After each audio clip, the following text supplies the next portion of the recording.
what we do here is it's people, influences, and experiences. We don't know anything about you because we don't do research. And it's really kind of, we don't really like to talk too much about what people do. We kind of more like to talk about who you are and how you were brought up. So you know nothing about my Pulitzer Prize. You know nothing about, nothing. Okay, I can just create. It's just, you can just, it's really nature and nurture and the things that created the person that then made the choices. Oh, that's interesting. So how does pie factor in? What's that through line like? Oh, we just like to eat pie. So we forced it in. And he came up with an acronym. He decided that's what. No, here's the deal. We like the idea of it being home based. It's family based. And there is something. I did the inspiration for me not to. I had a scene that I wrote in the last season of Sons where we see a character, Theo Rossi's character. He's just about to get killed, and they're waiting for him to finish, and he's in the cafeteria, and they're like waiting for him. And he's eating a piece of pie, and he says, "Just let me finish my pie." So that's it. It's like there's a sense of home, and that makes sense because pie you would want. It's such a pleasure, and it's such a communal pleasure. And it's something you'd want to have as your last memory, as your last. Well, and a lot of people have stories around why their favorite pie is their favorite pie. You know, so we sort of thought that would be a nice as a segment, one of our segments. But I like that, but I don't see you guys eating pie at the moment. Well, we will eventually. We will. We'll get there. We get there. It's later. We finish with pie. That's right. You know, dude. Well, it's like a meal. Because I've got this in front of me, and I don't eat it. Move it over to the other feel like table. a dog. I mean, I'm salivating over this thing, but it's also early for pie, so I'm gonna move it out of sight because I'm so distracted by it. Your intro was sort of how we do it, which is where are you? And where are you from? Well, I kind of covered them both. I'm right down the street, and we were at my parents still like to do a Sunday dinner. It's really nice. So I have two brothers, and one of them has a fiance. The other one is married with 3 kids, and so it's always like a fun big gathering. And in fact, my wife and I were up in Vermont. We took a little anniversary trip to Vermont, and so we bought all of these, but we were told there was there's always like a great pie spot nearby. And so we were told we had to get this type of pie from this place. And so we brought it back, and I love that. I love that it's seasonal. I love places that insist that their pie is the best. And so we brought back a bunch of pie options. So I spent a whole night last night eating pie, and now yes, you'll eat more. Yeah. That's so great that you are having Sunday dinner with your entire family. I feel really lucky. It sounds like an after school special kind of. It's just sort of like without amazing. the lessons, without the like hard truths. Every once in a while, but what's funny is you find yourself regressing. I'm 45 years old, and I like to think I've done enough work on myself that I've evolved, and I can be present and non-reactive. That's what I've been working on. And sometimes when I'm home and something comes up, something will trigger me that immediately sends me back to my teenage years, and I have a reaction in my wife. It's like embarrassing to then to analyze it afterwards with my wife. She's like, "Why? I haven't seen." Right, that really bothered you. To her, these things that my parents do are so benign. They're so. And vice versa. When I see her parents do something, I think, "Oh, that's funny." And she's like, "No, he did that to do this," and it's. Well, absolutely. Now, 2 brothers, sisters. Yeah, 2 brothers, and I'm in one of their houses right now.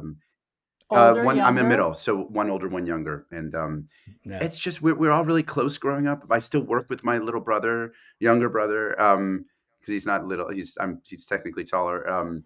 And we do we do our podcast together, and we write together. We're doing something now for the VHS series we're very excited about. We like making little shorts, and we made one feature together. So we're in each other, we find excuses, creative excuses to spend time together.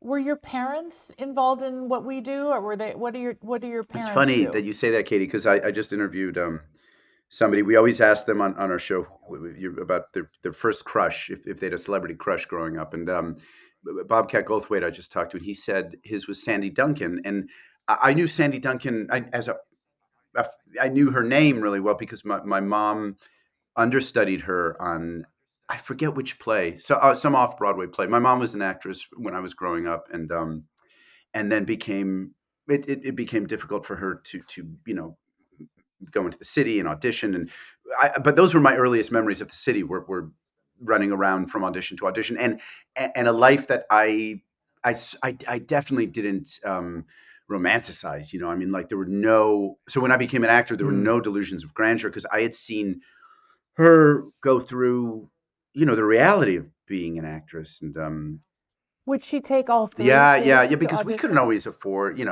My dad was a college teacher. He was a professor, a philosophy teacher, and so it was expensive to have a nanny and to have all that. So yeah, oftentimes we would run around the city with her, and it was just a lot of energy, neurosis, and I remember things were so loud and big, and she probably had a lot of anxiety. I know she did.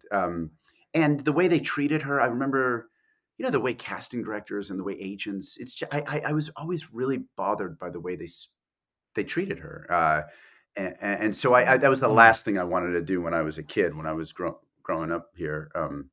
Yeah, the last thing. But all of her friends were actors. I knew a lot of like working actors, and every once in a while somebody would get an episode of like NYPD Blue, or Far Away from Home, whatever it was, and that was like the pinnacle. Right. That was like the mountaintop. And so when I started acting, my idea of it was like, oh, I'll do regional theater, and then maybe once in a while I'll get a guest spot on Perfect Strangers or something if I'm lucky.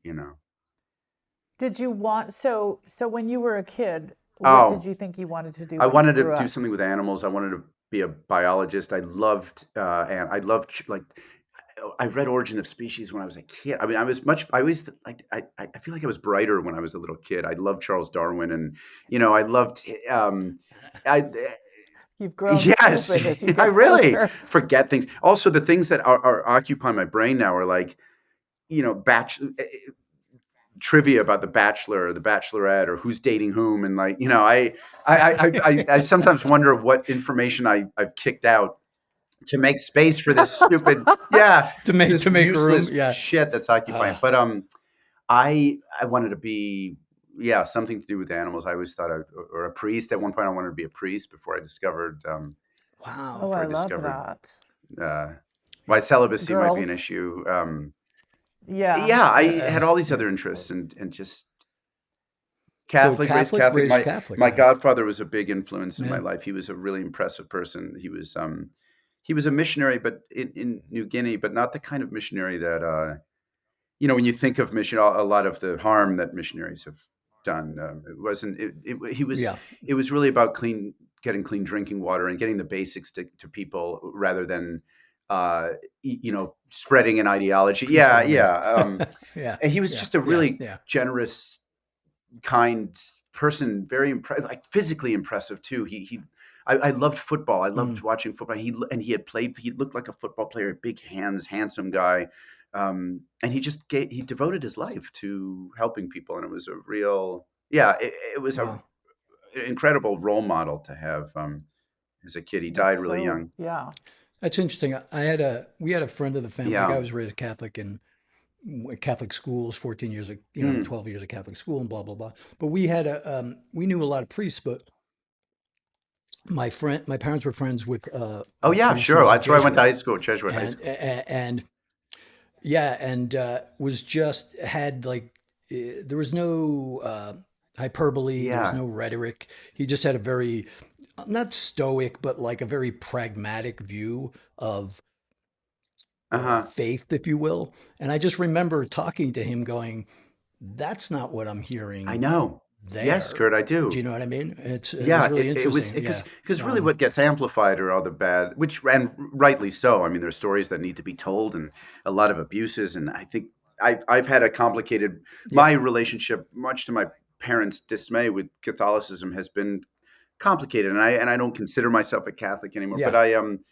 I still think there are really, I mean, I have examples of this really loving, decent people in Catholics, and I worked with a charity for a while that was run by nuns, in Order of Nuns, the Madre Albertina Order in Nicaragua. That has since disbanded because of the leader, the prime minister there, or the president Ortega. He kind of put the kibosh on a lot of charity works from outside. So, but yeah. So your mom was an actor and your dad was a philosophy professor. Did you ever get a straight answer growing up? That's funny. That's funny. Oh, there were great conversations. I remember really lively dinners, and that's really funny. But we had questions about, we had when we had big questions. My dad would at least attempt to provide answers, which I feel now really lucky about it. Yeah, lucky. I mean, what happens if you lose a leg in life? Is it there for you in the afterlife? And he could cite, well, Aquinas said this, and Augustine said this, and right. And so we had, and he was always really patient about. He was a really good teacher. He was a teacher his whole life, so he liked he liked our curiosity. Yeah. He fostered that, and my mom is very bright too. And I don't know. I feel really, in retrospect, you always think you have it hard, or the grass is always greener when you grow up. But in retrospect, I've come to really appreciate my upbringing. Sounds idyllic. Well, that may be misleading. I mean, did they stay together? Yes. Okay. Or are they still together? And sometimes I wonder. Wonder why. Why? But they. We have that same thing. But they. We understand that they did. They're together, so they're and they love being grandparents. I mean, they're just right now they're in a different phase. That's so nice. And you got along with your brothers. It sounds like. It sounds like there was not a lot of traumatic. No. Well, I'm sure you had. Yeah, we all have our shit. I hate the word. I'm so tired of the word. But I'm sure other stuff, but like not even interesting stuff. You'd have to really know the family to really get in, but for the most part, we were lucky.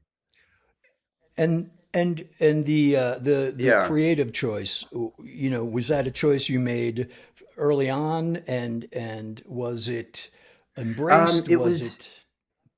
Was there a lot of pragmatism? Don't do what I did. No, that's right, Katie. Yeah, for sure. It was, it was embraced, which this one won't be a surprise, but more so by my dad. My mom had her fears were obviously just from what she, witnessed, and that's right. But I also think they knew that I was pretty stubborn, and I was. I think they probably sensed that I had a real conviction about it, and I'd like to think they saw something that I did that inspired faith in them. That they saw a play or something that I was in that made them think I could do it professionally. But it was high school just to meet. High school was like I was so tiny. I was so small physically that I needed. What I really wanted to do was play football, and I was too small. My mom said that I could play. I remember she said in high school if I still wanted to play, because I had an experience with Pop Warner, which is like the little league football. When they dropped me off, she dropped me off there, and she said I couldn't believe that she was letting me do it, because my mom is she has a lot of fears, and she said, well, I just want to, as she walked with me toward the coach and toward all the players, she said, I just want to make sure, I have a few questions for the coach. And I thought, oh God, here we go. She's going to find out. She's going to find a reason to not let me do it.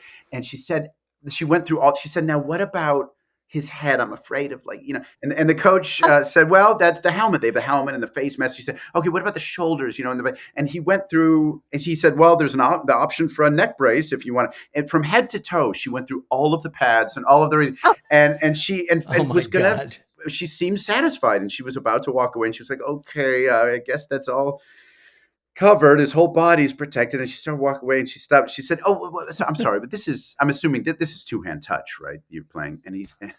And all the kids started laughing, and the coach said, no, ma'am, this is full contact. What do you think all the pads are for? And And she said, "Well, no, full contact. I'm not going to let my son." She pulled me out of there, and it was really traumatic. That's the extent of my trauma. And oh my God! And I think she felt she felt so bad about it that she said, "Once you're in high school," this was like 3 years later, and she thought I was gonna. I think she thought I was gonna, drop the fantasy and come to my senses because I was so small. But I still, by the time I got to high school, I was 4'10" and I weighed 89 pounds. And I know this because everyone had to do the weigh-in, and for training camp, and I did 2 weeks of training camp, and I made it through the 2 weeks. And the rule was, if you make it through, then you're on the team, whether or not you play, whatever, but you're on the team. And so I'd come home every day, and I'd muster just enough energy after a day of training camp to like perform casual, that how it requires, that, when you're like too stoned or you're too drunk, whatever, and you need to perform casual. Hey, how's it going, to my parents? Like, no big deal. How was it? Yeah. How was training camp, son? Oh, good. It was pretty good. I'm just going to head up to the bathroom for a second, and I'd throw up. I was so exhausted, but I was proud of myself. I made it through, and at the end of the 2 weeks, the coach pulled me aside and he said, son, we got a great wrestling program here at the school, and you would be in your own weight category. You'd be, I think it's 90 pounds. No one would be. You'd forfeit every game. You'd win every game. You'd have and I said, well, that's going to be tough. How would I do that? Because football season is at the same time. And he said, son, you're never going to play. And I said, no, I know, but I'll suit up. And I just wanted to wear the pads. I just wanted to be a part of the team. And he said, let me put it this. I said, if someone gets injured, I'll go in, I'll be defensive back or something. He said, son, let me put it this way. If the whole team is on a bus and you happen to drive separately, and for some reason the bus gets into an accident, you said, God forbid, you still wouldn't play. And I started, I loved your coach, Richie Magden. That's such a good. It was. Truly, at the time, I thought, what an asshole. But you're right. I mean, and it would have been irresponsible of him to let me play. I was that small. I was like that Corey Haim movie, Lucas. Right. I was like, the pads wouldn't have fit on me. I mean, I would have been swimming in the helmet. And oh my gosh! But that you were so stubborn that you forced him into that extreme analogy. It was. You know what it is, Kurt? It's the sigh before. It's that. Okay, son. Let me try a different approach. Exactly. Yeah. That didn't work. Yeah. Let me try it this way. Well, but I love that you wanted to be a part of the team. That just is well, nice Katie, thing. I think what it was at that age too, if I'm being honest, it was really, everything was about girls. It was about, how do I meet girls? How can I be around girls? How can I get girls to like me? I was 13, 14, and I had been really into boys. I was really into, catching frogs and fishing. And then I was really into Boy Scouts. And then when I realized that those things, girls weren't necessarily attracted to those things, I felt like I needed a different. And so then I think, the frogs it wasn't work. as an aphrodisiac.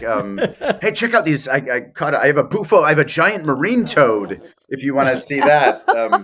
I have a newt collection. Girls weren't at that age anyway, weren't crazy about amphibians. And so I think acting to me at that point was just about being a part of a group. It was like, and I saw my older brother in these plays, and there were all these, there were girls around, and I just thought, oh, they're fun and kind of bawdy. And, I liked the type of person that was attracted to theater, but I was terrible at it. I was like, so you went from football, it was that so the direct. Guy says, no, you're not going to play. Then you were like, okay, I tried wrestling. To acting class I followed his advice, and I tried wrestling, and I wasn't into it. And so then I I auditioned for, they were doing Hamlet at my theater and at my high school, and you had to audition in front of everyone. I know. And looking back, it was like, I was kind of cruel of the acting teacher, but and I was a freshman. I was so scared. I went up with my monologue from A Midsummer Night's Dream, and it was the epilogue where Puck says, if we shadows have offended, think but this, and all is mended, that you have it. Basically like apologizing for, whatever you saw here was just a trifle. It was just your imagination. And so I was like, I was shaking. I know this is not a visual, but you can hear, I was like this, shaking, probably comically exaggerated like that. And I had to read it. I was too nervous to remember it. And it was, I just stumbled my way through it. a disaster. It really was. And I sat down, and the next person to go up was the guy that would end up playing Hamlet, and he had played Puck the year before, and in the school play, he was in mid, and I'll never forget. He took off his glasses. I don't want to say his name because I ended up seeing him years later. He's a nice guy, but he said he went like this. He cleared his voice. He took off his glasses and he said, "Sorry, Justin." If we shadows have offended, think but this, and all is mended, that you have but slumbered here while these visions. And he went and he did like an over the top good version of that monologue. And I wanted to leave the room. I wanted to run. I thought this will be it. This is it for my act. It was kind of a dick move, but I saw him years later on a train, and I saw him kind of, when you can feel somebody looking at you, and it was. I could feel like he was behind a newspaper, but I could feel him looking like, just in my periphery. Yeah. And I'd look over and the paper would go back up over his face. And I realized it was him, and he didn't know probably how to approach me. But it didn't deter me. And I ended up getting a non-speaking role of the jester. Because I could juggle. So I juggled and I did bits like that on stage. And, wow. And then over the years, I think I got more comfortable. And I did a play called Biloxi Blues. And I remember there was a great monologue. It was a Neil Simon play. And there's a great monologue that this character I was playing has about being bullied in a latrine, and he's trying to clean it. And I got off stage one night, and the kids, they would always say, "How's the audience? What is anybody out?" Because kids would always peek and like look to see who was out there, and I always had an awareness of who was there and what. And they asked how it went, like how it was received, and I realized I didn't really have the awareness that I used to have of the audience, and I had been really like present on stage, and it was thrilling. It was a really, I don't know if Katie, you remember that. What that if there was a moment for you. I know exactly what you mean. It was really thrilling. Mm-hmm. No, where you, I love to be on stage and sort of lose myself.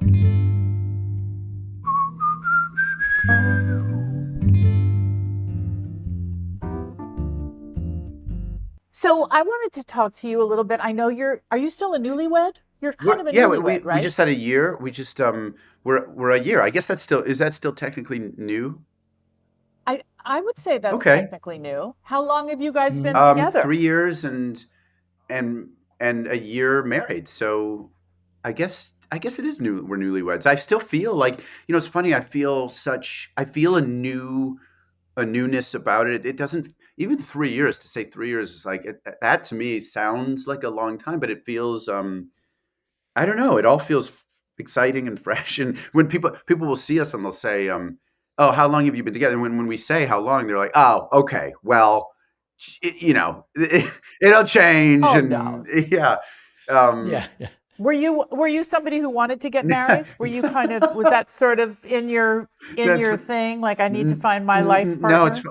No, because it's funny, Katie, because Kate, I guess I used to talk about this on my brother and I, the podcast we do about fears that I had about like commitment, like that level of commitment, and so no, I wouldn't say.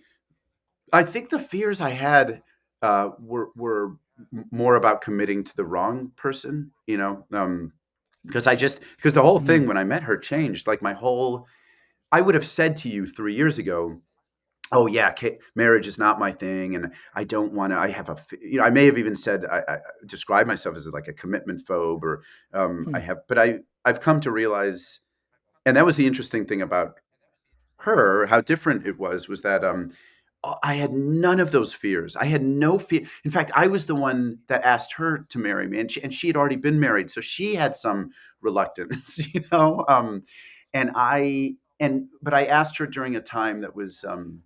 It was a very challenging time for us. We were going through something that I know one day she's going to write about and talk about, but I don't think we're quite ready to do that publicly. But it was something that, it really it would test any couple. It was that kind of stuff that you go through, and it really made me even it made us closer. And I that answers my yeah. next question. Because why that choice? It just Why her? it's like it felt like it wasn't. It was just the natural progression of a life. Of it was like it. It felt like we. It just felt like it was. It made sense. I don't know. It never felt like a decision. Like even also unlike other relationships I've been in, it never felt like, okay, I'm going to make a choice to ask this person out, to ask this thing, and now I'm going to make a choice to. I can't even tell you exactly how we kissed or how it just felt like we were breathing the same air. It just felt like we were. I don't know. Oh. Now, it's interesting because you come from. It seems to you come from a what appears to be a fairly stable upbringing, and as far as that deep fear of commitment, like most cats I know that have that, usually have the wreckage behind them to go.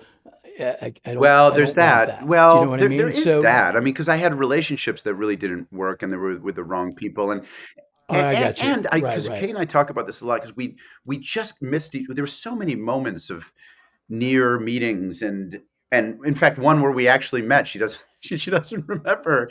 We were at the Roosevelt Hotel and it was late at night and we both had some drinks and so I think she was just trying to like I now know her well enough to know when she is trying to hyper focus because she's maybe had a few drinks and so it was. It's funny to now know her, but I also knew of her, and we almost worked together a few times. I almost did a movie that she almost did. It was like we lived right down the street from each other without knowing. There were so many mutual friends and stuff, and I think, and sometimes I think, God, I wish I had met her earlier, just because I love being around her so much. I would have liked more time. But then I also know that we both, we're probably not in a place where No, you yeah, weren't I ready. don't think I was ready. I really don't. No. But to your point, Kurt, part of the reason why it needed to happen when it did was because I only after certain relationships and certain amount of time and experiences did, did I realize how rare this was and how special, how really I was able to really like understand its significance, right away, right away. Yeah. Yeah. Wow. I love that. That's so beautifully Well, romantic. yeah, yeah. But without intention, without intentionally, just, Yeah, it just felt like the it was right like, fit. Katie, right away, it was like, well, obviously this person is gonna, the other difference is it didn't start romantic. It was like, which I know my friends don't even believe because they were like, come on, she's such a beautiful, and I know, she's a beautiful human being. She's like but there wasn't, it was pure, it was like a friendship. It was the kind of friendship where we were laughing so much together, but, and so comfortable, and I felt so safe, and I felt like, I don't know how, but I know I will always be in this person's life, and I know she'll always be in my life, and I need to figure out how to maintain that and how to just see her as much as possible. And so Wow. I feel so lucky. I get to see her all the time. Do you think you both, it's so interesting when people say they started as Yeah. friends, I'm always curious as like, who makes the first I move out of that yeah, friendship? it was more of we had to address, it became so the intimate, it became so intimate, the intimacy started to overwhelm the purity of a friendship. It was like, well, what are we going to do about this? It was kind of like that. And then, and then the first physical move was, it's funny. I remember so many details of when I first met her, but I never felt like, oh, a move is being made, or either from her, from me. Right. It really was, it sounds great. It really was like, I'd found I was now participating with somebody that I'd known for. I know it's such a cliche. Like I felt like I'd known her for so long, or all those cliches become true. Every song became about her. Everything was made sense in a way where it hadn't before. And I don't remember, Katie. I wish I had a better. I wish I was like, but Wow. it never felt like moves. It never felt like choices. That was the difference. It just felt like being around, being in a really wonderful, like safe, fun place. I love that. I know, it was very freeing. It felt really like freeing. See, we have very different relationship histories, the two Yeah. of us, where we, we just were, I know for myself, Kurt talks about it too. I was more like I go on a date and then you move in. Yeah. Yes. Oh no, me too. I had that. Yeah. More like hostage taking rather than, let's organically see where this goes. Even though that's kind of what happened with Kurt and I would say it was a little more, even though I did kiss him pretty good after that first. Well, and when you kissed him, was it, Kurt, was it a surprise or was it in the air? Was it like, oh, this is an inevitability? It was in the air, and but I'm a gentleman, and I usually, first date is what it is, and I realized I'm a beast. Oh, okay. She's a man eater. Yeah, she's got game.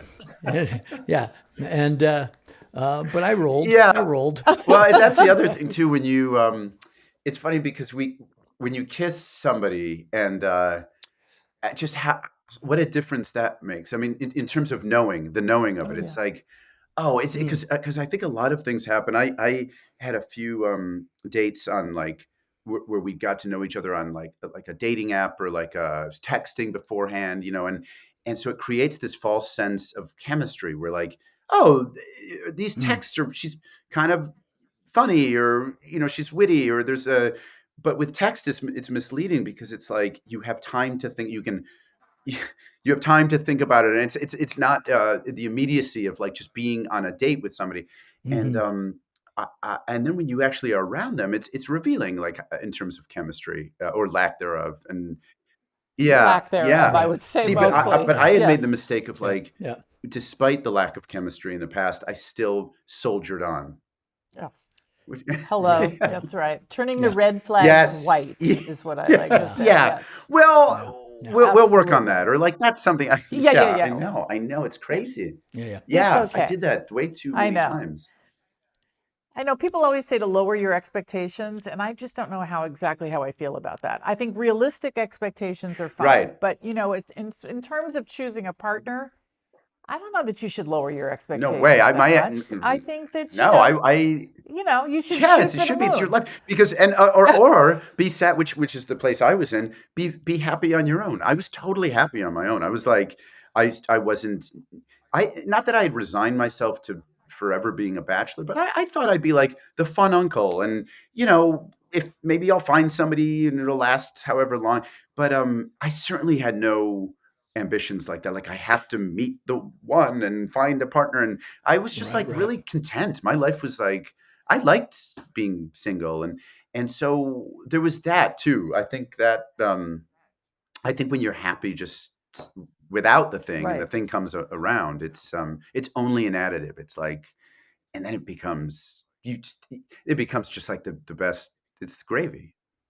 Yeah. The best. How about a family? Oh, we want to. Yeah. We're looking forward to it. We're great. Yeah, we're looking forward to it.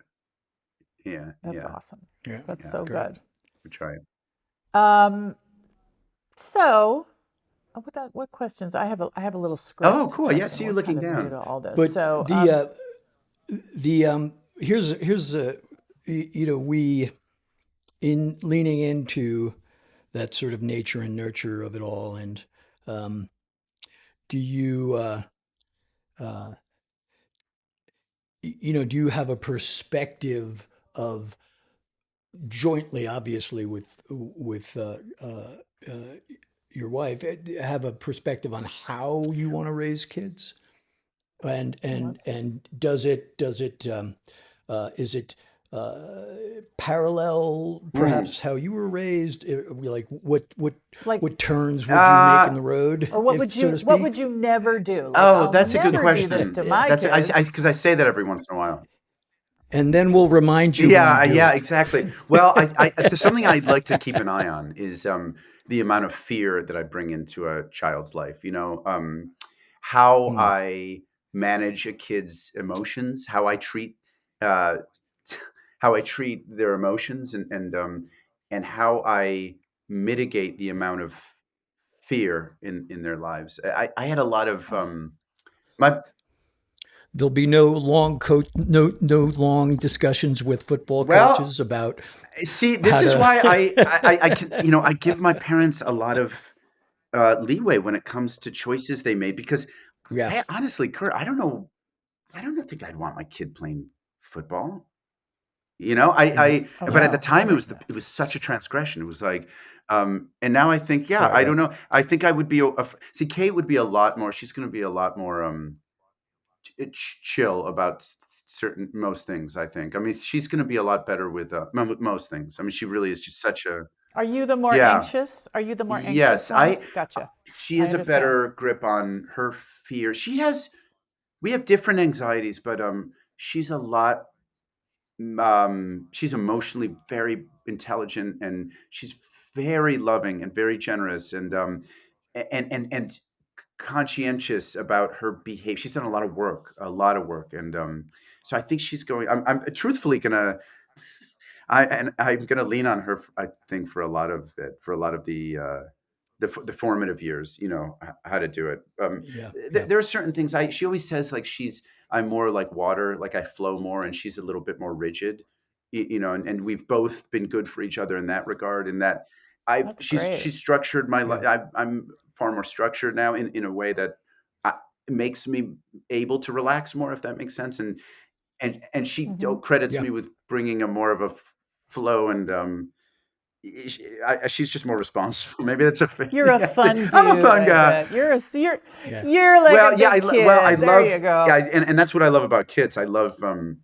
I do feel often like a kid still, and that's why I was talking to Jake Johnson on his podcast about this, because we were talking about improv and how much Jake loves, and we were trying to like distill it down to its thing, and why some people are more adept at it, and what is it about improv and I realized, at least when I have joy in it, when I was doing it with somebody like Jake, it's because I love to play. I just love to play, and that's what improv to me feels, just like you're playing. You're a kid playing around, and that's why I love interacting with my nephews, because they come up with such wild things, and there are no real, outside of saying something inappropriate, obviously there are no real constraints. It's just about creating a world for them, and that's what I love doing it. So not even to say I'm good at it. I just really enjoy it, which I probably. You're going to be you'll be a great dad. I can't wait. That's the fun. Yeah. That sounds so much fun. I can't wait. It's interesting the idea that you just said, which was, you're like the kid, and she's brought structure into your life, which has relaxed you. And that's essentially what you do with kids. Right. That's exactly what I mean? Meaning, like, if you have kid with things like the boundaries are the thing that they push back on, and then they realize, oh, this is how I stay that's safe. interesting, right? So you know what I mean? Structure. They need structure. Yes. She's my mother. So she's treating you like a child. That's exactly she's treating you like a child, is what I'm saying. She's rehearsing. Well, it's funny. It's funny because my Christian's always like, "Is Kate going to mind you saying that?" I have to stop myself, because I want to be respectful, and I always wonder, like, oh, is she going? Because I recently told a story on our podcast. I went to Mexico City, and I got, it was such a stereotypical thing to happen when you're traveling overseas. Is I got food poisoning. And I've always had such a hang up about, anything like going to the bath, any sort of like number two, like shitting, my relationship to that, like shitting in a public toilet, like going in a public toilet, in a sink. Oh, you're just oh, really? Like I have real issues around it. I can't do it on a plane. Forget it. Yeah. I can't do it on, and Kate will say, just, and she's like a rabbit, and I can't. I wish. I was like, oh, I wish I could. I wish I didn't have the hangups. But there was a bathroom I went to college in Poughkeepsie, and it was a beautiful school, and but I couldn't. It was co-ed bathrooms. It was really progressive for the time, and I couldn't do it. I had to hold. And I found a bathroom in the main building in a wing that was like no one ever went in, especially at this time of day. And it was a single stall, but so private. It was like, when you go through wings of dark hallways and the lights, the sensors turn on, it was like 3 of those hallways. And then I got to it. And there was the one time I was using it, there was a knock at the door, or someone tried to open it. And I was like, oh, I'm in here, And it was the girl that I had the biggest crush on, who I remember asking her out finally. I can't believe I did it after this experience. And she had spent the whole time asking me about my friend who she really had a crush on. But I opened the door and it was her, and it was like a nightmare, and I try to trace it back to my childhood. I don't know what it was, but anyway, I think Freud called it so anal maybe retentive. that's it. I was arrested in development during that. Yeah, I think there's some of that. Maybe totally, I did defecate in my pants in kindergarten, and I tried to keep it a secret. And it was a hot day in Connecticut. And my teacher was like, I thought you said it was a hot date. No. It was a hot date. But can you imagine?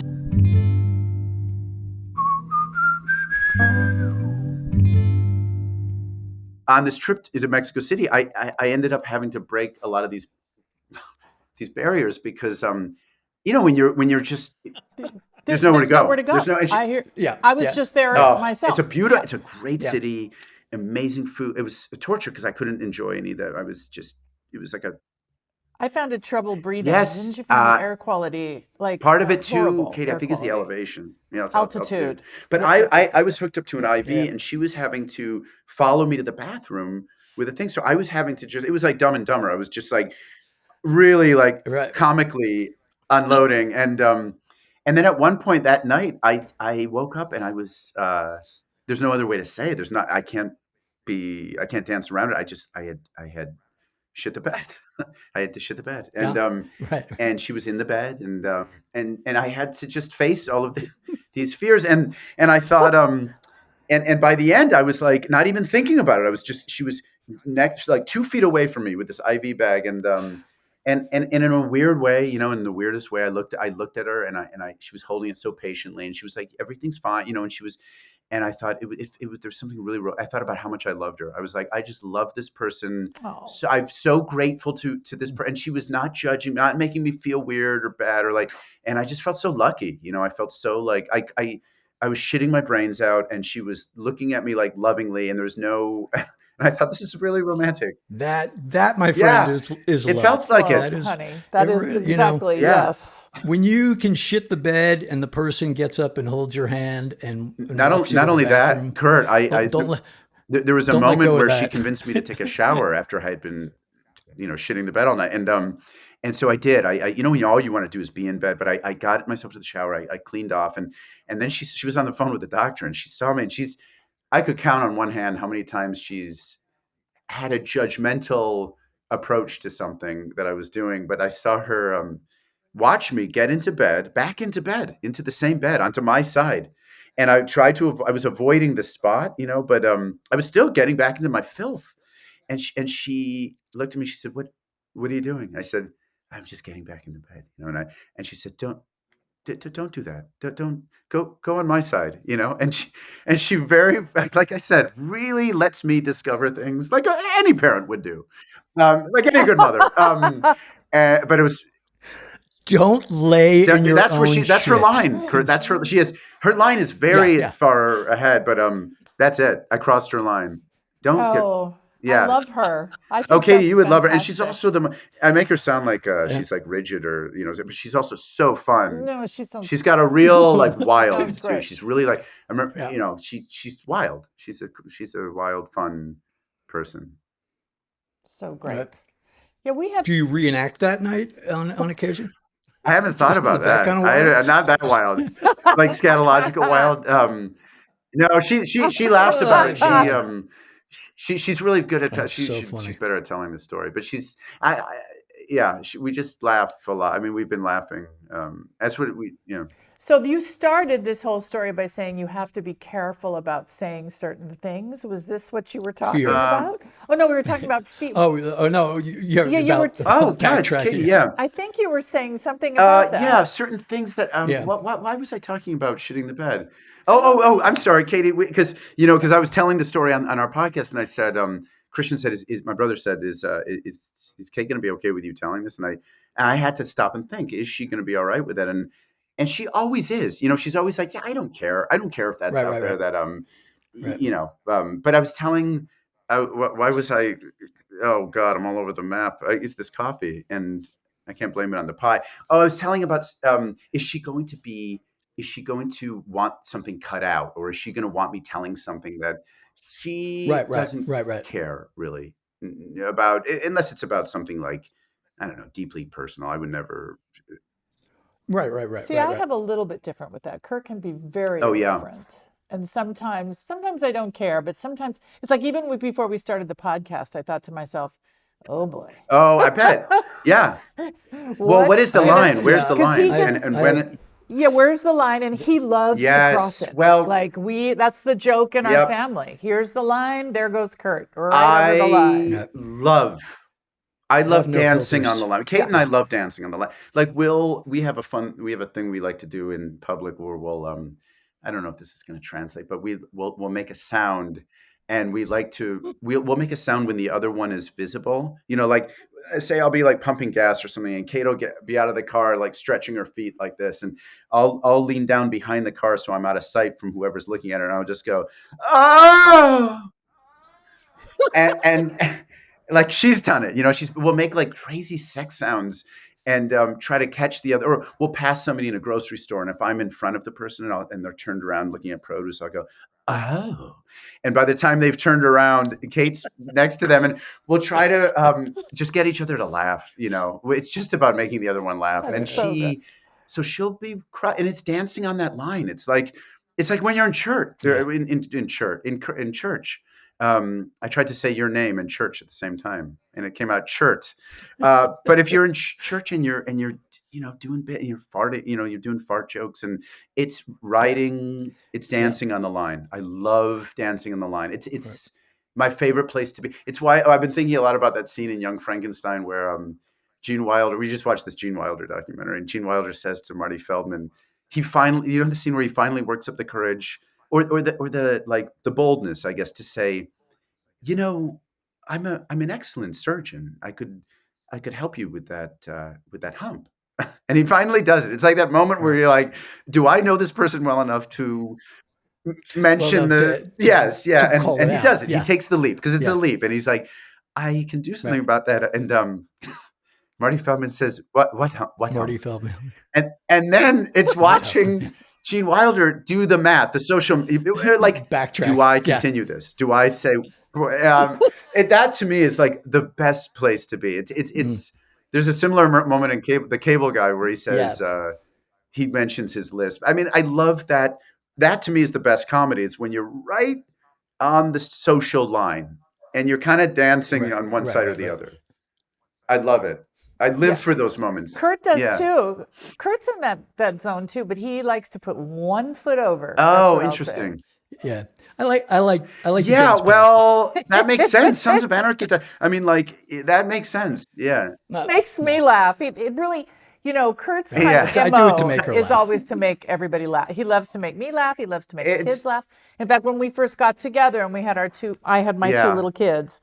That was kind of his MO for the first 3-4 years. I'm just going to make them laugh. That's all I did. All I did for the first 4 years was Kurt, I get it. Make them laugh. It's and a laugh from a kid.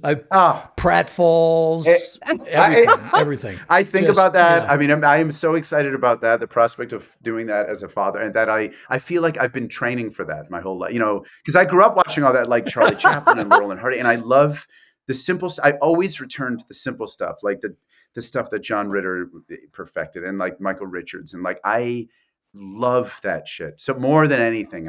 And Dick Van Dyke. You know, it always, to me, even when I rewatched the Gene Wilder stuff and Steve Martin, and I don't know, it all comes back to like things of comedy. I miss the simple stuff. I miss the basics. I know.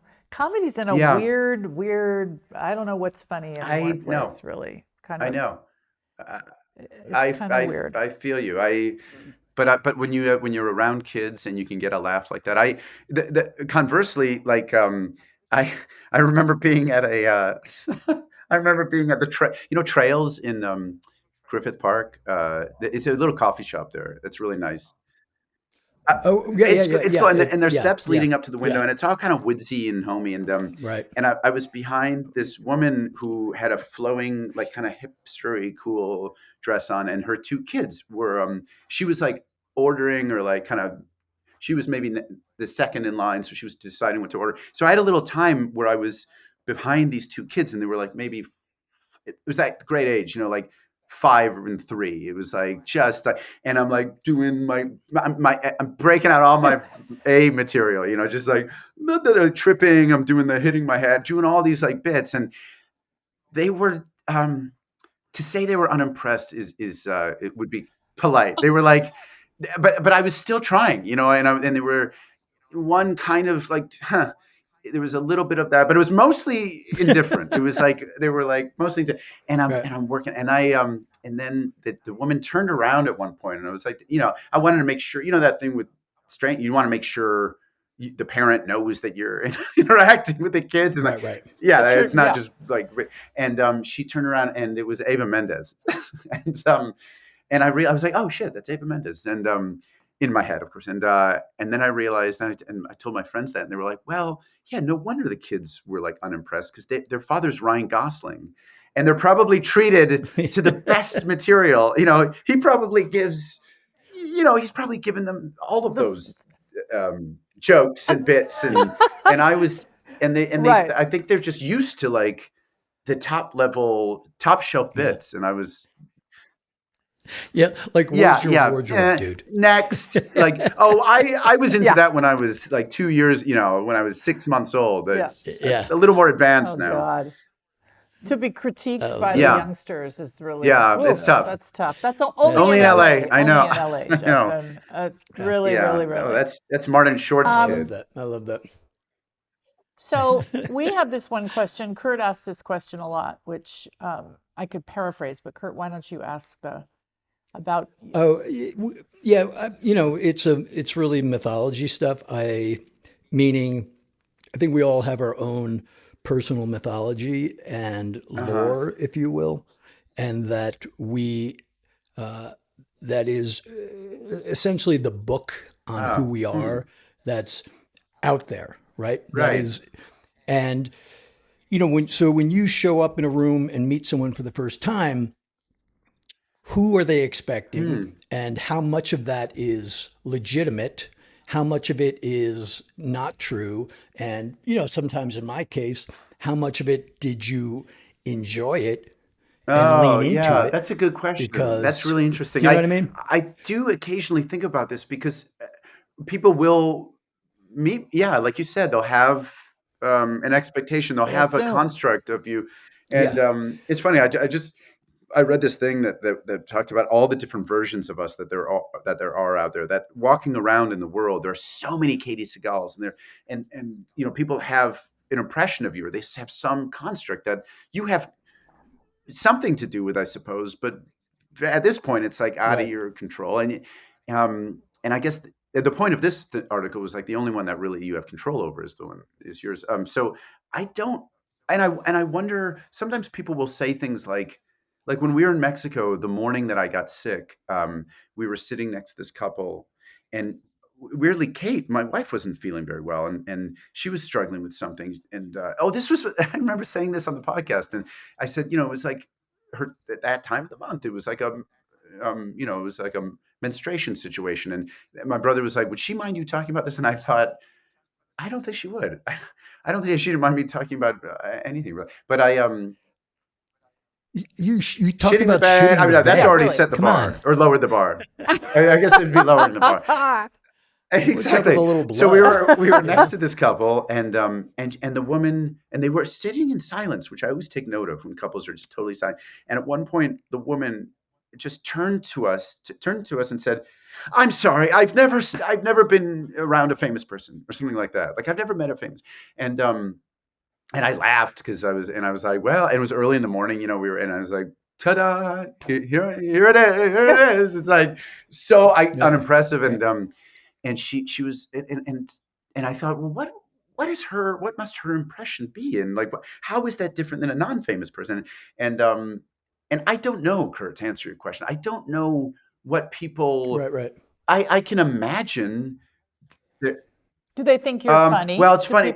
In other words, is there an expectation? Sometimes I feel it, because they'll say, and I'll feel it, and I'll get it. I'll become momentarily self-conscious, because when they say, "Oh, that thing you did was funny," or um, I feel like immediately I need to say something funny. I need to justify that expectation and like come up with something. And I find less pressure to do that than I did when I was younger. But I still, there's like a slight amount of like, I'll usually say like, "Oh, I should say something funny now," or like I'll diffuse it that way.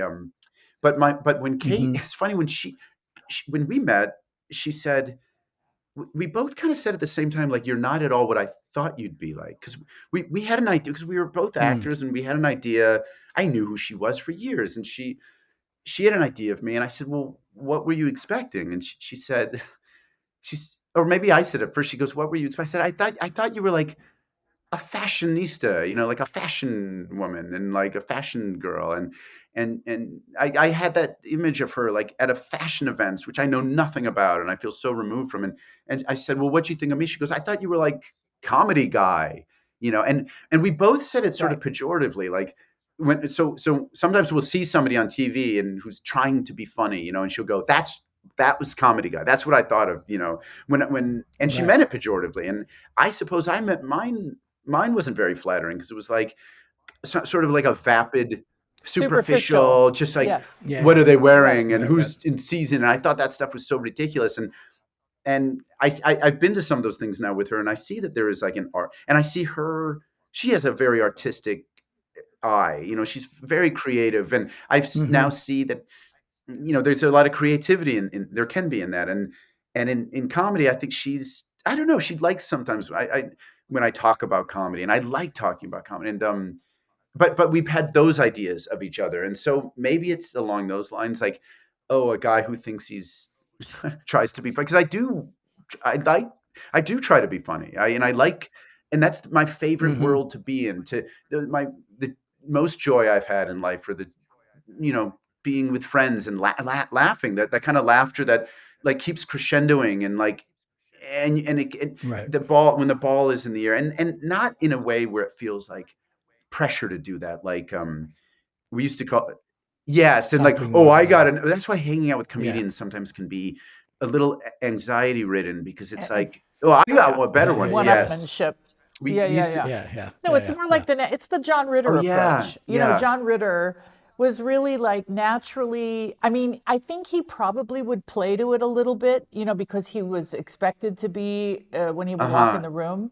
But I remember working with him, and he would come to set, and he loved to make people laugh, but he was kind of naturally, it was this organic way of just walking in the room and being. Well, Jason is like that. I mean, Jason, his son is. And Jason I've had those moments with Jason where it's like, oh, I just love being around this guy, because it's the joy. It's play. It's play. It's just the joy of play. And and Jason will. I love the stories about his dad, but because I had the best about the bits in the elevator that he would do for when there were other people in there. He would always. Because I like being in.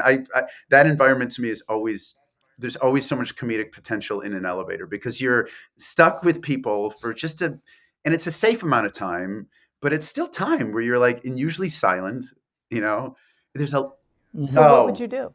I mean, what would John do? Jason did this thing where he talked about how he had to go to the bathroom, like, I don't think I can make it. I don't think I can make it. And,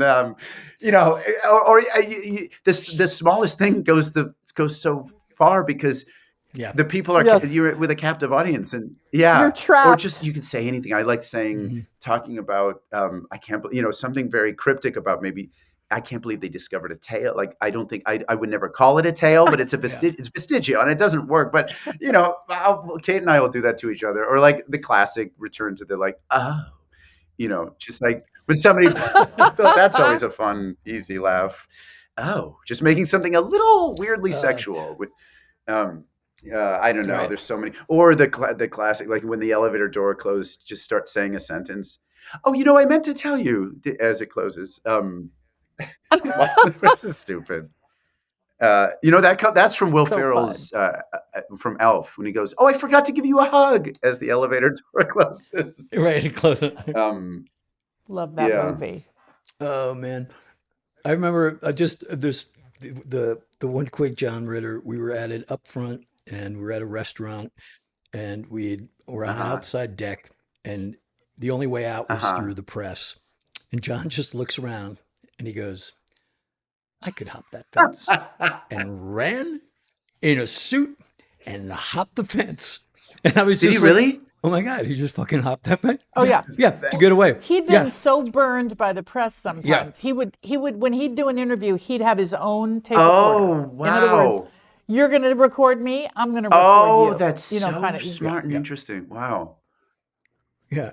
But he just looked around and goes, I could hop that fence. And I was See, like, you know what it is, Kurt? probably. It's a little He wild. did. My favorite people Yeah, have that wild and just a little wild. It requires it's you know what it's like. I guess it's not. It's understanding the boundaries, but being okay with crossing them every once in a while. And people And being not- okay with you Yes, doing right. it too. I think. Yeah, I don't. right. And he doesn't care. He didn't care that someone saw John Ritter.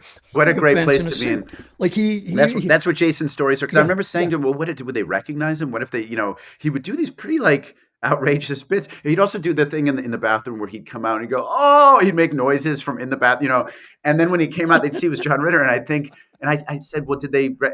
And I like that wasn't part of the equation. I really admire that, and I aspire to that. To people to not really caring. I always really, when I hear people talk about how little they care about what people think, I really envy that. Get older. You're going to get older, Justin, and then you don't give a fuck. Isn't that great?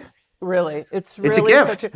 Yesterday, I was on an airplane yesterday, and I was very self-conscious because I was watching reality television on my iPad, and I thought, oh my God, what if somebody sees me watching this? And then my very next thought was, who cares? I don't give a shit if anybody sees me watching Isn't this it crap. great? I heard Jodie Foster did some interview recently where she was like, basically said that. She said it more eloquently than I could, but she was like, when I turned 61 or 62 or however old she said, I stopped caring what people thought. I don't care. And now everything is just kind of funny and fun. And I have moments like that where I can gauge growth. I can really like measure it.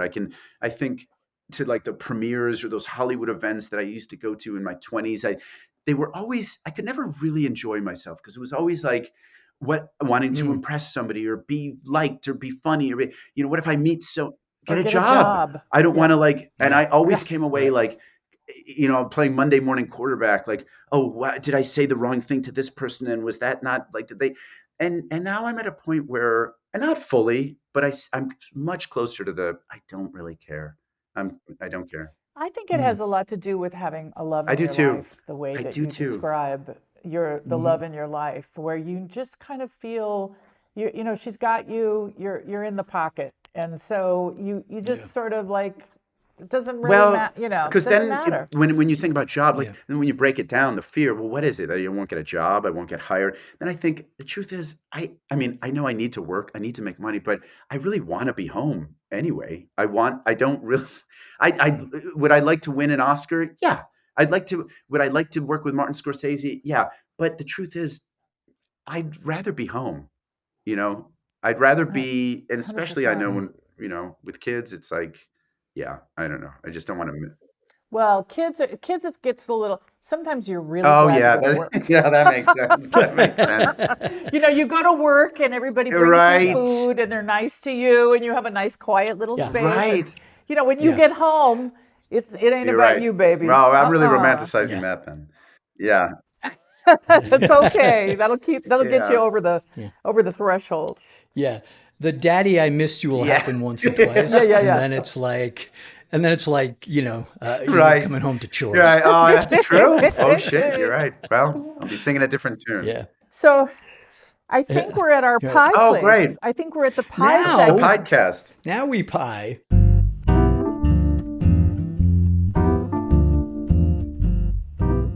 Yes. So Justin, this is the reason we do this is we want to know why this is your favorite pie. Okay. If it sparks any kind of childhood sort of remembering, like mom used to bring me what did we have, a Boston cream pie, anything like that. And it's also the part of our show where you get to kind of, you want to plug anything. Oh, my favorite part.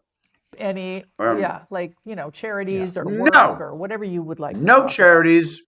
No, we started where the reason we were in Mexico, in fact, was I'm eating. when I got sick. It actually happened at the best time because we were touring a hospital for this charity called Smile Train. Smiletrain.org, if you want to check out what they're doing. We got to really witness firsthand how instrumental they are in people's in really changing people's lives. How did that happen? Oh, there he is.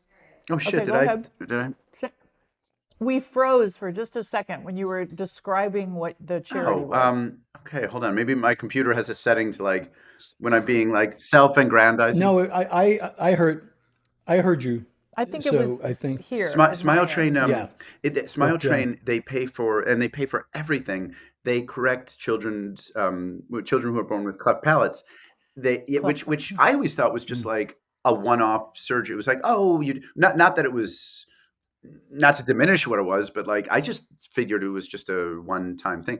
It's really it has to be done over the course of like 18 years of their lives because the face and the skull keeps changing, and so it's constant. Which means these families are having to bring their kids in every week. It's a real endeavor, and it's a lot to go through for the families and for the medical providers, and they provide mental health support. They provide speech support, the speech therapy, nutritional support. I mean, what they do is pretty remarkable, and it's all paid for. So we got to tour one of these hospitals where they're doing that work and really witness. Are you guys? Is that something that you guys are like on the board yes, of, or is that something it's new? For a year we've been doing this. We were looking for something, and it all happened very organically. We were wanting to get involved with something for kids, and especially since when the charity I was doing kind of shut down. They're moving hopefully to Costa Rica now, but we wanted to do something with kids. We really wanted to, and so it was just beautiful to witness the work they were doing and how much I'd taken for granted a smile does in a person's life. Like how often I don't know, I just really took it for granted. I really feel now so grateful to not have had any struggles when it came to that, and how valuable that is. Any kind of physical thing that people can see. For kids especially. And what's the name? How can they get? It's called Smile Train. So just go to smiletrain.org, and it is such a worthwhile thing. And we got to see, and the doctors are incredible, and the facilities. In Mexico City, it was called ABC Hospital. And so fortunately, my stomach started to turn inside out, and I started to have kind of like a bathtub faucet of water coming out of my backside began in this hospital. And so we happened to be there for Smile Train, and then we went to their gala a couple of days later. It was really it's a really great thing. And as far as self-promotion, I don't know. I have to promote this pie. This pie is so good. It's from a place I think called Flower. Is that where I think so? From, Katie? Is that I don't know. In Connecticut or Boston? Wow. Oh, it's from Boston. Ooh. It's really good. I could not get it in what are you eating, Kurt? I'm eating a Boston. Okay, so donut. I think that's where my thing came from. I think it was because we would get donuts at a place after church. It was like it was the pot of gold at the end of the rainbow. The church day. Yeah. I remember. Not very colorful rainbow. Yeah. And we would go get these donuts, and I just the Boston cream. I don't know. That was always I thought it was so cool that there was pudding. There was like inside of the thing. And I just loved that it was two desserts in one. And I don't know. I've always loved Boston cream. I don't know why. Nice. That's a really good memory. It's delicious. I have to say, Flower and Goldbelly. You can order kind of all over the country, I think. Yes, I think you can. Yep. We did. Yes, we have ordered from them too. Yep. Anything going on work-wise? What's other your podcast? Well, yes, you. Let's talk about Life is Short. We're doing twice a week now. Fridays is just me hanging out with my brother, which I still can't believe is a show. We'll we really pinch ourselves that sometimes I forget that it's a show, which is I think when it gets really fun.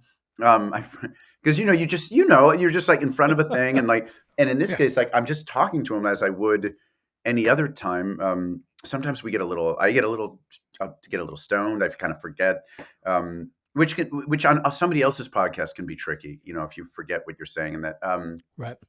but that has been fun. And then, I think we're going to do this short. We get back to directing, which I'm excited about. And then, I think I'm going to do a act in something after that, which I haven't done in over a year. And so it'd be fun to get back to work. Yeah. Nice. That's Yeah. really That's great. great. That's so good. This is home base where you are. That's where you guys live? He's here. We're in Massachusetts. Kate and I are Western Mass, and then Pasadena. We kind of go back and forth. Oh, Yeah. okay. So you Okay. do LA Yeah, too. uh-huh. So you're there. No. Yeah. Gotcha. We love it. Great. And Yeah. you guys are in Calgary Terrific. for the next couple of months. Well, Yeah. I'll be definitely in Calgary, and she'll be coming and going, yeah. coming to visit. We still have, And, that's the other thing. When you have children, you have work life. Right. It's like we Oh, still yeah. have our 17-year-old that's at right. home.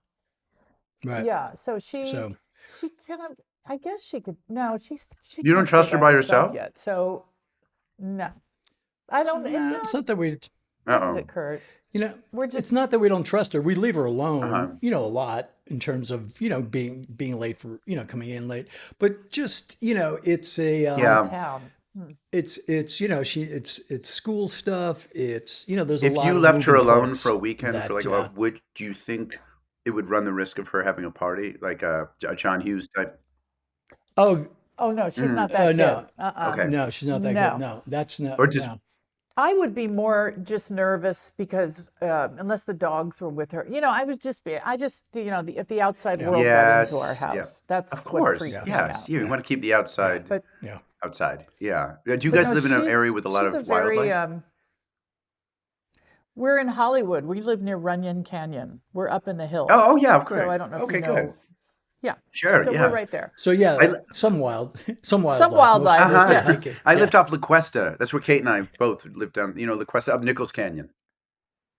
Oh yeah, I do know where La Yeah, Cuesta yeah, is. yeah. Sure. That's where That was we were on the west side for a very long time, and then we decided, she got into a school that's near cool. here, so we just kind of did what we do, which is sell our house and move to- good for you. Aw. We're big movers. We Yeah, move you around. get bored. Yeah. And Kurt, but Yeah. Kurt, you've not got that's what impresses me about your hair, because I always get bored of having long hair, but you're not. No, I very rarely wear it down. I wear it down, once, like most of the time it's just It's down pulled to the back or middle of pulled your up, chest, and just to paint a picture in case people are. Yeah. it's pretty long. It's pretty long. Is it right a now, nuisance yeah. ever? But no, I wash it twice a month. Whether it needs to Katie's be- laughing. Why are you laughing? And Oh, because it's the kind of truth. gross. Yeah, yeah. And no, it's here's the deal. Yeah. When my hair is short and it has to be styled, it's oh, way that's more work. interesting. Right, that's true. Here, you just let it, or you Yeah, just tie yeah. it. I don't. I get out of bed and once in a while I'll look at a brush and go, nah, and then I'll just pull it And up. Katie, and, if you had, yeah, and it's Katie, pretty how do you low feel about maintenance. his hair, his whole hair situation? I Yeah. love his hair situation. I think he's very sexy, my Yeah. husband. I really do. I think he's really He's hot. hot. And I still Oh, that's think he's great. hot. Yeah, all this time. Okay, Yeah, I'm This here. is fun. I'm in the room. But Kurt, did he always? Because my dad, I'm interesting because my dad, for my whole life, has had a beard, and I always wonder. My mom will say, "Oh, can you shave it?" Once she stopped asking years ago, but like I always wonder if someone gets used to like What- a certain type of facial hair situation, and then the person radically alters it. Mm-hmm. It doesn't seem fair. No, he didn't have facial really? hair when we met.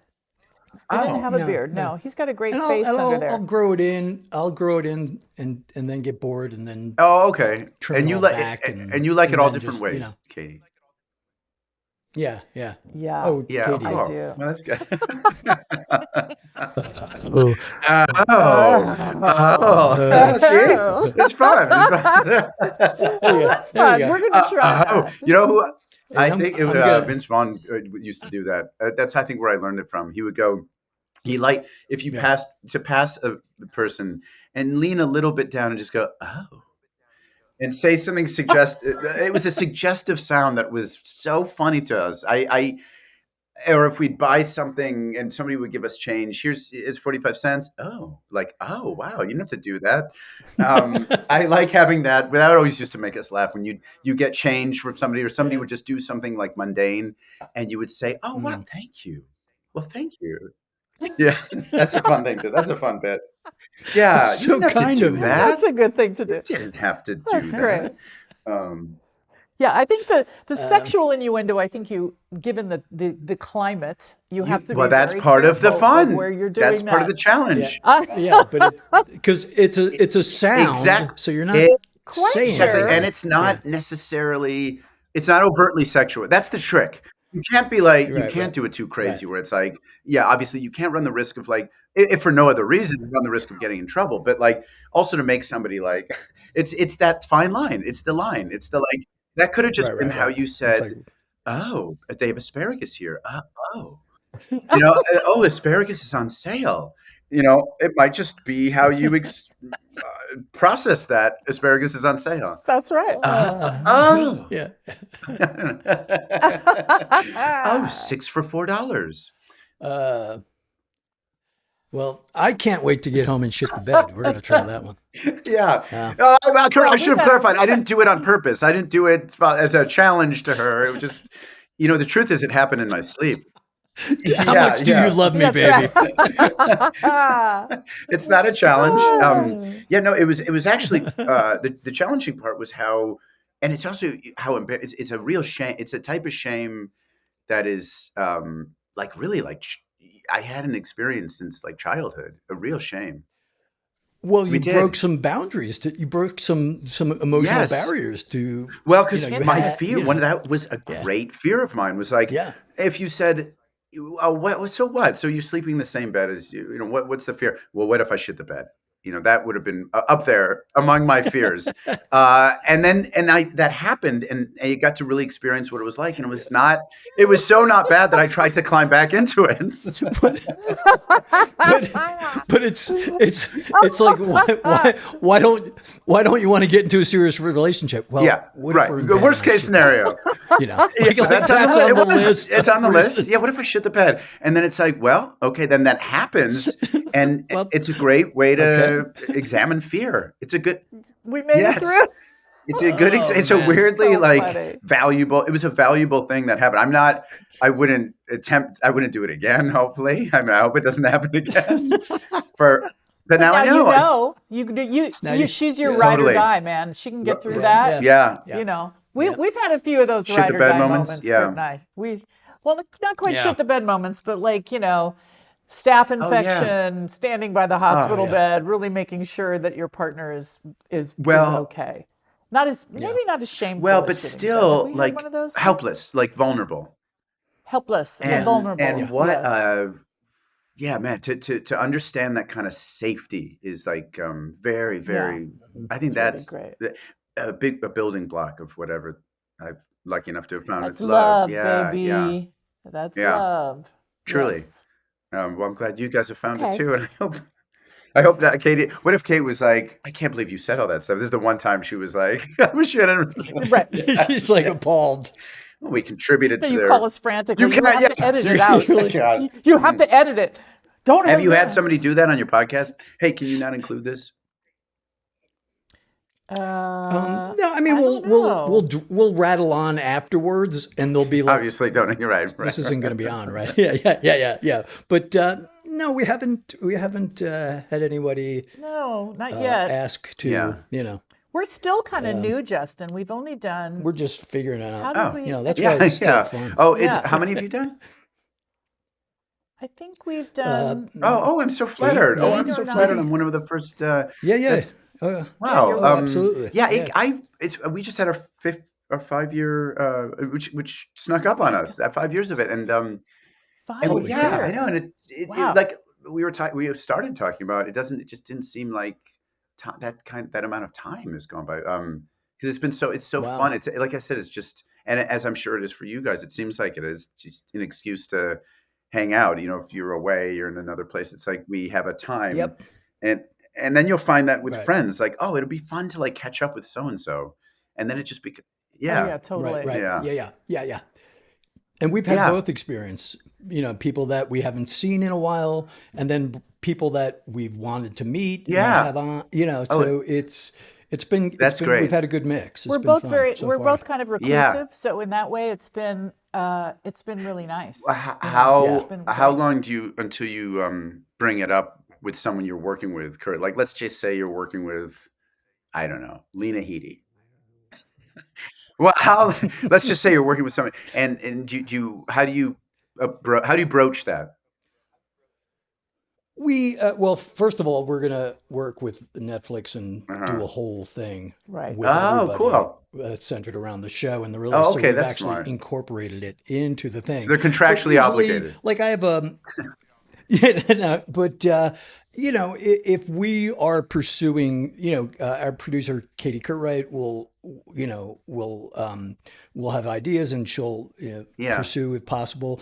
If it's friends of mine, like Rich Roll is a good buddy of mine, and so I'll knock on his door and bug him, and then you have to make sure you do it soon enough in the podcast so they're not like, wait, how long have you been doing a podcast? It's like you asked me, you had Justin Long on 6 months ago. I couldn't believe I'm on before Christina. I just assumed, I was like, well, you've done Katie. She's like, yeah, we're trying to figure out a time to do it. And I was like, well, thank you. Yeah. We like having people on that have podcasts because it's like when we had Rainn Wilson on, and he was kind of like schooling us a little bit. You know what I mean? We sort of felt like I think he was definitely he's judging us a little and kind of giving going us on tips. here? You guys. And we were in the sweetest, kindest way. Yes, in a great but way. Very that much like, Rainn's got he's got great stories too. Where he's somebody you just want to like hear talk. Oh, his story is crazy. I know. Nicaragua. Amazing. Yeah. The whole he like lived on the Mosquito Coast.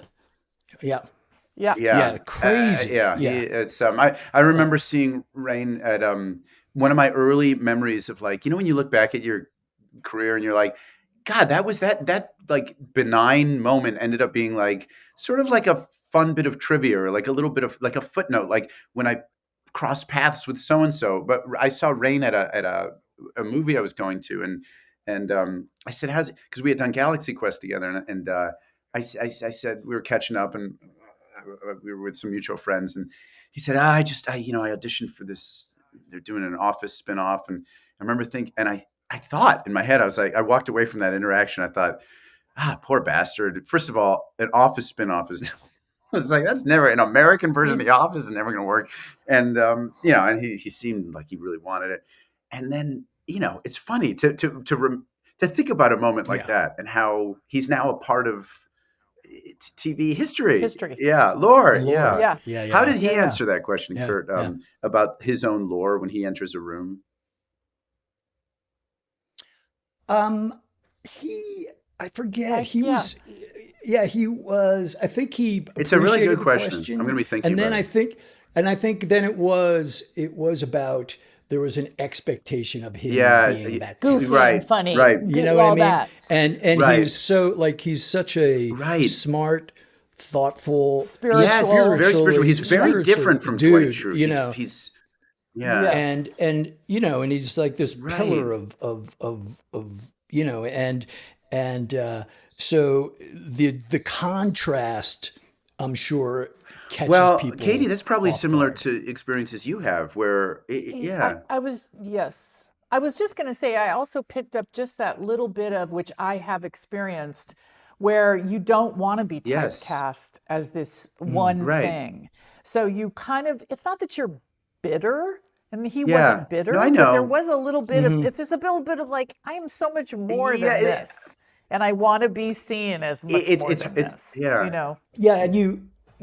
And straddling that line between gratitude, right, exactly, having the gratitude for this amazing opportunity, and then I can also, let's open up because it limits you in your interactions. If somebody's seeing you so myopically, it's like, well, then it limits whatever, because he's just you want to be a person in the world because we're all just people in the world, and if someone has such strong preconceived notions, I can imagine, I've never experienced it, or it's never become a nuisance for me where it's like, Have you been on a long running series? No, but it's, it's funny. I just realized Justin. I was telling you about that morning that I got sick, and I got so derailed by my own meandering that somebody had turned to us. It was in answer to your question, Kurt. That question about what people think of you, or what the lore is of you. And that morning, Kate was not feeling well, and I said, so I was doing the kind of most of the interacting, and Kate finally said, because she didn't want them to think she was being aloof or dismissive. She was like, I'm so sorry. I'm really not feeling well. And she described it. She was vulnerable and honest. And I swear to God, the woman goes, "So what do you have coming out?" And afterwards we laughed about it because I said, well, maybe she was just answering your question. Maybe she was being literal. Like, what do you have coming out of your body? Right. but I thought that's an example of how people are just they have an idea. To the point where even if you say you're sick or you're not feeling well, it doesn't register because it's right. You're the actress in the thing. And so I don't know. I always try to be I'm usually pretty self-deprecating. Sometimes Kate is and people in my life who love me, they've said this to me before, you shouldn't be so self-deprecating. But I do often respond that way. And because I want it to be, I want to dispel whatever stories they're telling themselves. It's weird when you're on television and you're in their living rooms for a number of years. There's an intimacy that they think they have with you. It's different from being on a screen, on a movie screen, because right. Maybe now it's different because we're streaming movies. I don't know, but when you're on week by week on network television and people feel they have a right to you. I bet. You are me, you're mine, and I can tell you. Yes. But, you must have. Yeah. There's a little bit of that goes along with it. And that I imagine being. I mean, it's how can it not be a nuisance at a certain point? He's just, or maybe adjacent to annoying. It's adjacent. I've kind of flipped it a little bit. I feel more sort of like I've done service for certain people in their lives. When somebody comes up and goes, my dad died and I used to watch you every Sunday night. You know what I mean? So it's a little bit, I just try not to get annoyed. Now that I've been able to do other kinds of work, I'll tell you when it was annoying. It was annoying when I couldn't get out of the box. I bet. And then it was and then finally my husband wrote me that role in Sons of Anarchy, which, really got me out of the box. So how great. It was. How cool. You know what I find really dispels it, and in those circumstances, if you shit your pants. It's just like me. There's it's the equalizer. They're like, oh my God, they're just people. And it gives somebody a good story. Do you ever think that? I think this interaction, they're going to talk. They might talk about this, not to be presumptuous, but it's such it's such a banal. I want to give them so if they could say the guy who created Sons of Anarchy. I mean, I was talking to him, and he just shit. I could see him kind of squeeze, and it looked like he tried to. That's the craziest part. It looked like he made an effort. Yeah. He did. He wanted to share that, and too much. Michael J. Fox said the thing, not the thing Kurt said, but that Katie, how you described this. I don't know if this happens anymore, but he made the distinction in his book about people who'd come up to him, and if it was about family ties, they had such, like you said, a very familiar. It's like they're in his house, and it made sense to him. Whereas the ones who knew him from the movies would see him literally larger than life, and just this big version. So they'd approach him in that way. They kind of gingerly, Absolutely. In different ways. Oh, that's. I've never. I don't know. I'm like you. I've come around on that stuff, and I find it very rarely do I find it anything close to annoying, and it's usually only when somebody's being kind of shitty, If there's any of that mixed in, I struggle with it, and but I'm also better at putting up boundaries. So I'll just say, I'll be better with boundaries. But for the most part, I really enjoy interacting with people, and so every once in a while, people will be talk about the podcast, and I'll record it on my phone. I'll say, "Can I record?" And say, "Oh yeah," and I'll have an interaction with somebody, and I'll play it at the end of the podcast because That's so nice. I like That's cool. interacting with people. Makes people happy. It makes me happy. I enjoy it. Great. Yeah. Well, this has made me happy. Okay. Lovely. Likewise. I hope it's made other you, people happy, but it's Justin. made me very happy. Yeah. Yes, it's Yes. been great. Thank you for coming and joining Thanks us. for having me. Yeah, thank you. And it's so cool, man. It's so cool. And we'll let's continue to chat. And I want to find out about the kids. I will. I'll keep you posted. Hopefully, yeah. Yeah. All the stuff. Thanks, All Katie. right. Thanks, Kurt. Good luck with the show. Thank you so much. Thank you. It's gonna be good. Great. Thank you. Thank Bye. you. Thank you. Nice to see you. See you. All right, brother.